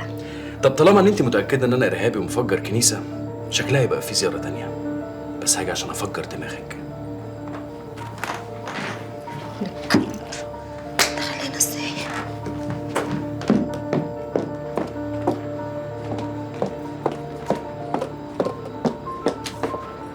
تنفكر دماغك انت ان شاء الله. عارفه ان عينيكي حلوين قوي. تعرف امي كانت دايما تقول لي بنتي يا نوجه، انت عارفه اللي هيتجوزك يتجوزك عشان جوز الدبالي دول. انا اتجوزتك علشان انا عايز كده، مش علشان الدبالي دول. وانت ما اسمكيش نوجه. ليه؟ ما هو نوجه هو دلع نجيب. لا، انت من اللحظات دي اسمك حاجه تانية. اسمك مريم. الله، مريم والنبي حلو يا سي علي. ده الاسم اللي تمنيته في البنت اللي هحبها، وانا حبيتك يا مريم. اي حاجه منك حلوه. سي تعالي انت حاجة كبيرة قوي بالنسبة لي، حلم بعيد كان نفسي احققه وانت حققتهولي. بس في حاجة عايزة اسألك عليها. ايه؟ يعني انت حواليك ستات زي القمر وبنات حلوة قوي، اشمعنى انا يعني اللي اخترتني؟ انا اخترتك انت بالذات علشان انت غير كل الستات والبنات اللي قدامي. انت عامله زي الارض الخضراء، شبه بلدنا اللي اتربيت فيها. كل ما عاوز ابعد اترمي بحضنها. ايه الكلام الحلو ده يا سي علي؟ ما كنتش اعرف انك بتعرف تقول كلام حلو زي ده. ليه؟ يعني كنت دايما بشوفك مع بابا اخويا واقف مكشر كده وخشن وجد، اقول ايه ده؟ هو الراجل ده بيعرف يتكلم زينا؟ لا بعرف يا مريم. ايام ثانوي قبل ما ادخل الشرطه كنت بكتب اغاني واغنيها. وكمان بتغني؟ طب غني غني يا وحيد. ماشي. ليه الدنيا جميلة وحلوة وانت معايا. وانت معايا. ده انت طلعت زينا كمان. شفت ازاي؟ وكنت بحب السفر قوي، وكان عندي غية حمام، كنت بربي حمام. كانت متعتي يا مريم اطيره حر في السماء واقف اشاور له لغاية ما يرجع وابيته تاني في الغية. سبت حريته واخدت منه الحبسة. حبسة ايه؟ بعد الشر عليك من الحبسة، ده انت باشا. يلا عشان اروحك. حاضر، بس كنت عايزة اسألك على حاجة كده يعني. قولي يا مريم. هو انت يعني مش ناوي تقول لاخويا بوبو اننا؟ بص يا مريم، جوازنا لوحده مش ممتع. الممتع دلوقتي ان اللي بتعمليه بيحصل وانت خايفة وقلقانة. بنسرق متعتنا من وراهم كلهم من غير ما يعرفوا. هي دي المتعة، ولو عرفوا ماتت اللعبة.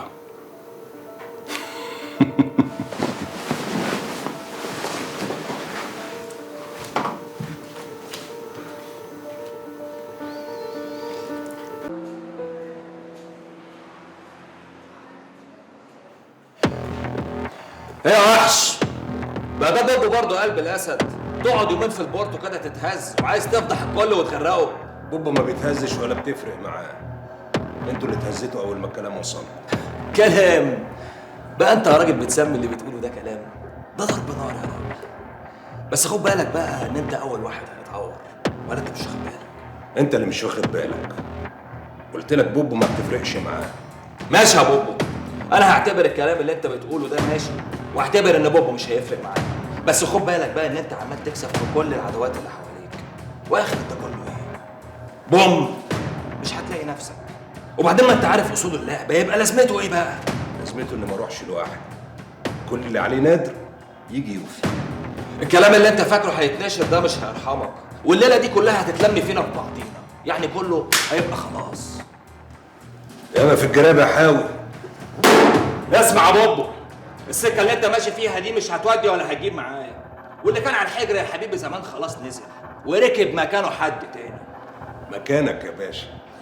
بس اللي نزل مش هيرحمك، وهيقدم رقبتك للناس عشان يسندوه ويرجعوه مكانه تاني، وانا ما يعجبنيش. مش عشان سواد عيونك يا حبيبي، لا، عشان زي ما انت قلت انا افضل في مكاني. انا عاوز علي الميري اكتر ما هو عاوزني. بس اللي قبلنا قالوا ايه؟ الصبر جميل. وتصبر ليه يا حبيبي؟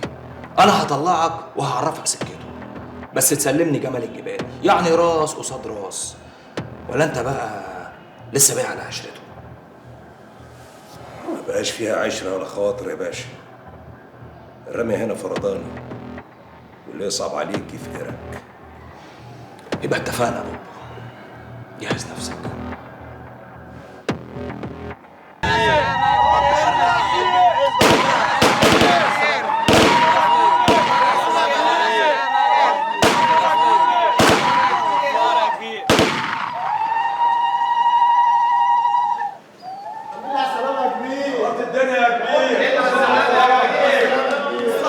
ازيك يا زينات؟ الحمد لله على سلامتك يا رب.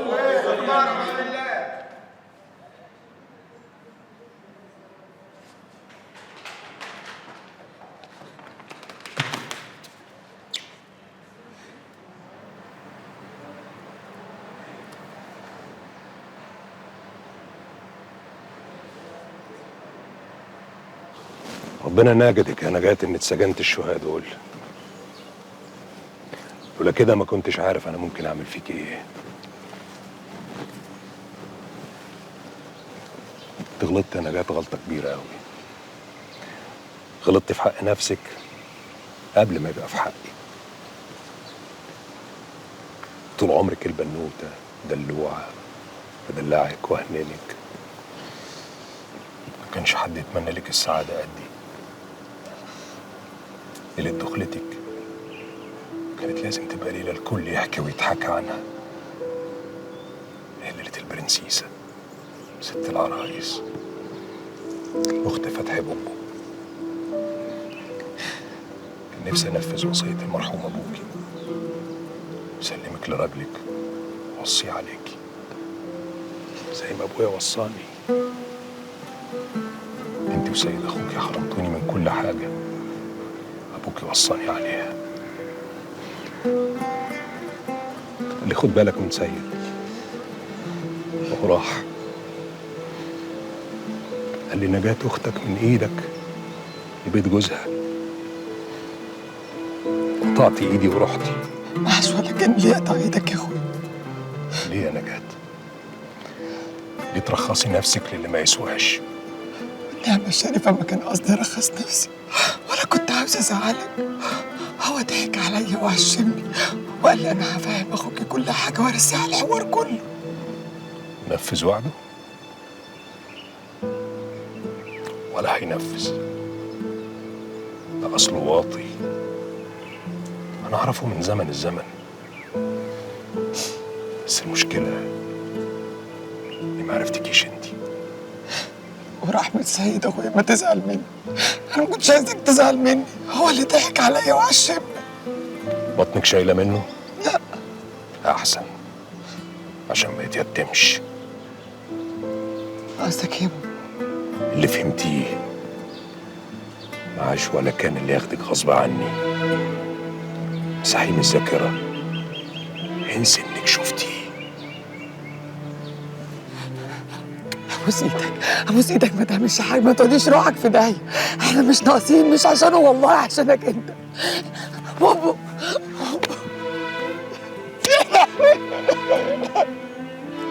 يا مرك يا نجيت، يا مرك يا نجيت، يا مرك يا مرك.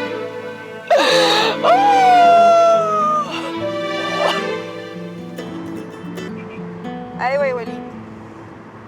طب ما قلتليش الكلام ده قبل ما اسيب المحطه ليه؟ ارجع فين؟ طب خلاص بكره. وزي ما قلت لك مش عايزه الحلقه تبقى عن مهندسه متهمه بالتخابر قد ما بتبقى عن شركه في حواليها شكوك بتورطها في الجريمه اصلا. اوكي مع السلامه.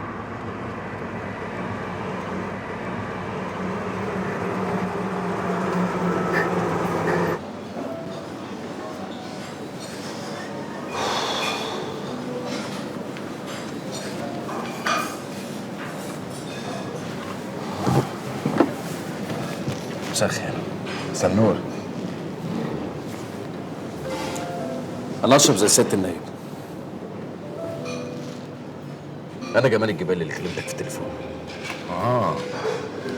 يا هلا، انا عندي معلومات عن شبكه فساد مرعبه اطرافها في جميع الدول العربيه. اشخاص في اجهزه امنيه واستخباراتيه على اعلى مستوى. طب شوف في جديد بالمعلومات. طول عمر شبكات الفساد مدعومه بشخصيات امنيه واستخباراتيه، سواء كانوا بعضهم بالخدمه او راحوا على التقاعد. ايوه بس الاسامي اللي معايا مش سهله. مثل مين؟ المهدي حسين وطه نوري. ومروان شيخة وغسان محبوب وديفيد منعم وغيرهم وغيرهم. سيد جمال، إذا جيت لعندي على المكتب ببيروت بتلاقي ملفات من الأرض للسقف بقضايا فساد مع هيك ناس. بس شو حلو الكلام بدون دليل. عندي الدليل واوصل له، بس محتاج ان انت تساعدني وتنشره. أنا إيدي على كتفك يا سيد جمال. أنت بس جيب لي معلومات وأخبار ودلائل مضبوطة وجدية وأنا بنشرها دغري، حتى لو واحد غيري. ساعتها ما عندنا ولا مشكل بنشرها.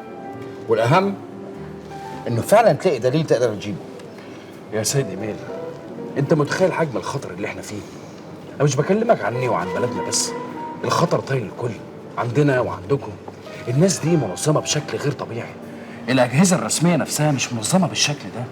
الناس دي دايما بتحاول تحمي نفسها من السقوط، الا لو احنا اتحدنا وساعدنا بعض.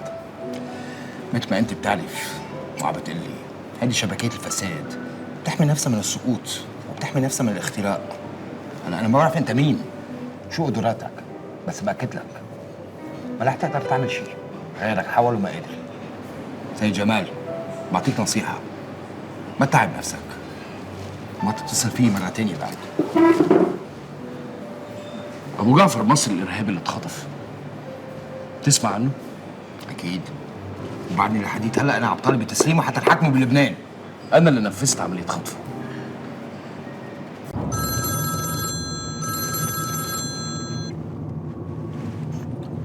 ايوه شوقي، قافل موبايلك ليه من امبارح؟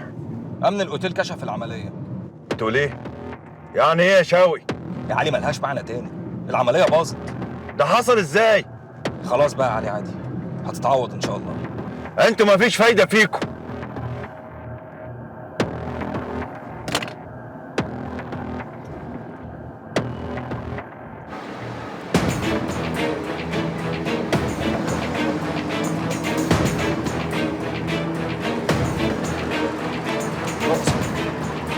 خير يا باشا، رخصك اتفضل انزل من العربيه. معلش يا باشا عندي مأمورية ومستعجل. انت ما بتفهمش، رخصك اتفضل انزل من العربيه. انت اتجننت ولا ايه؟ بترفع عليا صوتك ليه؟ احترم نفسك بدل ما اعمل لك محضر تعدي. فتش يا ابن العربيه دي.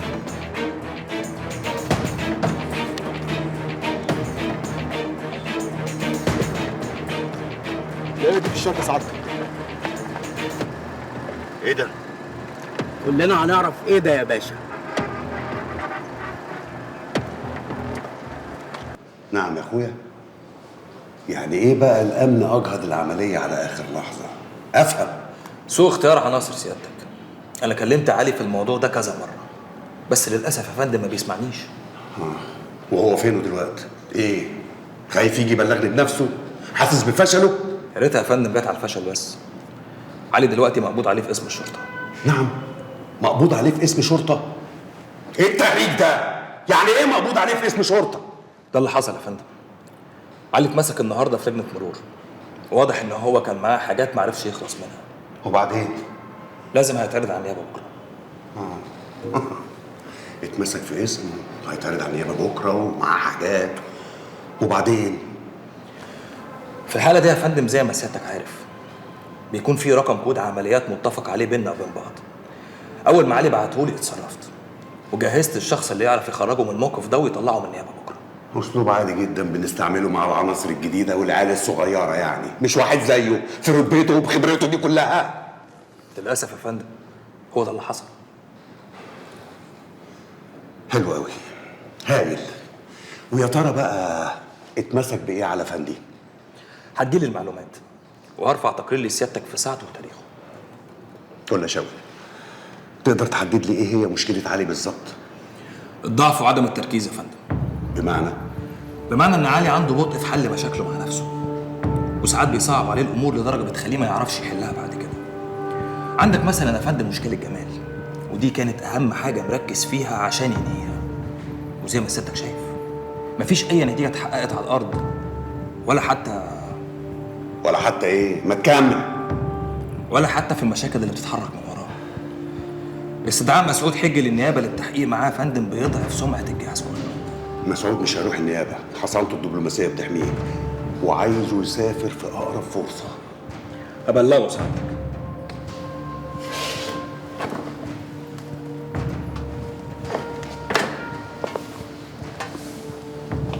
تقدر تكمل مهمه علي وتثبت لي انك الاكفأ والاحق بيها؟ انا متاكد يا فندم ان كل اللي اتسال قبلي على السؤال ده جاوبك بالكلام وقال لك نقدر. لكن انا بقى هرد على سيادتك عملي. اعتبر يا فندم ان ملف جمال الجبالي اتقفل للابد وفي اسرع وقت. قبل ما ده يحصل مقر الشركه دي يتقفل ويتفتح مقر جديد، ويا اما انت تستلمه وتثبت كفاءتك يا اما هغيركم انتوا الاثنين. تمام سعادتك.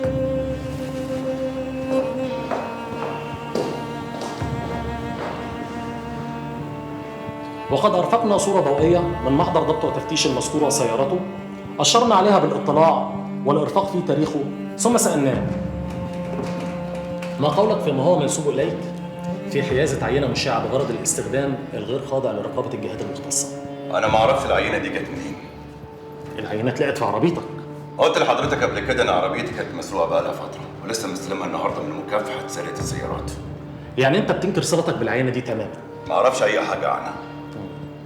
إيه علاقتك بنوح السباعي؟ اول مره اسمع بالاسم ده.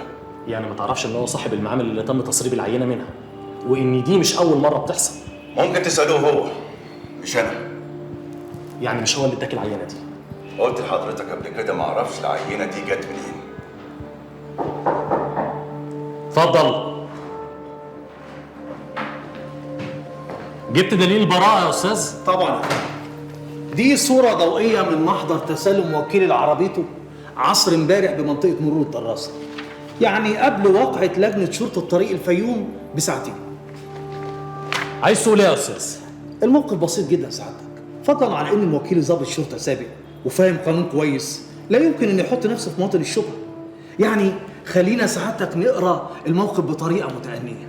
هل يعقل خلال ساعتين من تحرك موكلي من منطقة مرور الدراسة لطريق الفيوم انه راح مكان في النص وطلع وقعد واخد العينه ونزل بيها واتحرك علشان يتمسك؟ استحاله في حاله المرور البطيء. ولا ايه يا فندم؟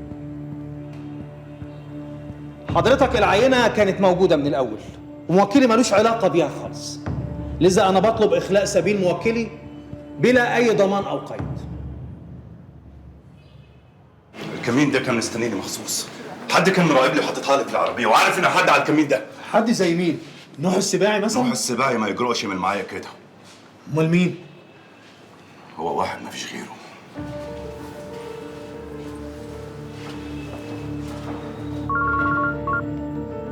الو. ايوه علي باشا. تمام يا باشا. حاضر علي باشا. في نفس المكان والزمان حضرتك.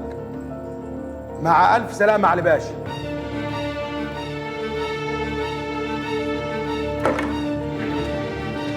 جمال باشا. رياض مالك في ايه؟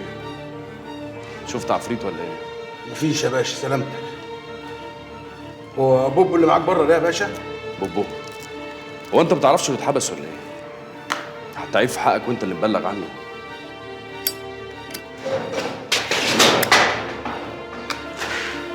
بتدور على ايه؟ بتدور على ده؟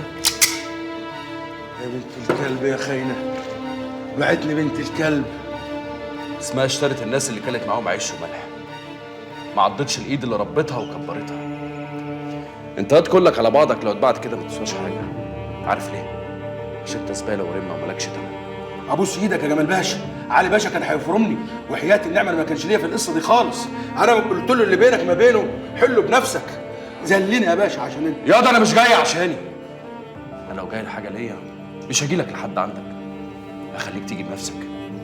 لكن انا جاي عشان حق بوب وحق الرجاله اللي انت بعتهم. ابوس ايدك يا جمال باشا، ابوس ايدك يا جمال باشا ارحمني، ابوس ايدك يا جمال باشا.